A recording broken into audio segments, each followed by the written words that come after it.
So this is the first time we've done the Human Library at Keene State. I had done it at my previous institution. I had been a book, and I really enjoyed it. For this one, we just had 8 books. I think the Human Library was developed really to push people a little bit on their own biases or blind spots. So I think the idea is to get people from all different backgrounds and experience what it's like to have a really different experience than the person you're talking to, and sort of open up your thinking around different topics. It's kind of like a new adventure, I guess. It sounded interesting, an opportunity to share some history, I guess, personal history that way, with students, with anybody that might want to take out the book. So it seemed like a great way to have staff, students, faculty, and community members be able to share their stories and have, again, other staff, students, faculty, and community members being able to learn from one another. Right, so the idea of the Human Library is to be able to engage around someone's personal narrative of a lived experience that is unlike one's own.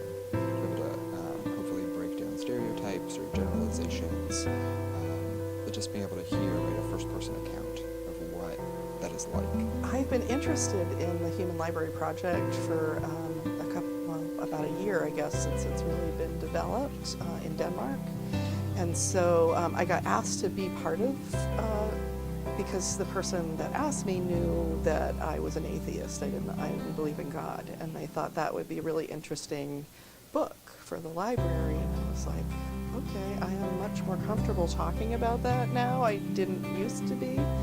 Well, I will say this, my supervisor here has joked with me quite frequently that I ought to write a book, because I oftentimes, like in a situation, will come up with a story about something that I've either experienced or witnessed and things like that, and I figured that this was the first stab at it.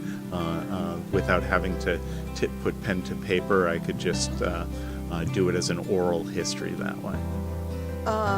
I titled my book Godless Integrity because I really wanted to have a conversation around people's morals, and my experience, or some of my experiences growing up, were that some of the people that were people of faith or super religious people did not always have the moral compass that I expected them to have. I can't even remember what I gave them. I think it might have been something like, that didn't go so bad, or something like that, because I think that that's kind of life. It hasn't gone that badly, even though it's had some challenging times in it. Yeah, definitely in the planning of it, people were very interested and curious. I think people didn't really understand what it was. It was kind of hard to explain, right? There was a lot of analogies with books and libraries, right? It's human books, you can check them out.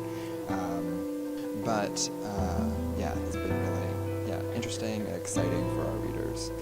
So the hope is to do this again next year. I think we've learned a lot about the processes of trying to get books, as well as just putting on the event, promotion, things of that nature. And now, having done the event, I think it'll be much easier to be able to tell potential books or readers what it's all about.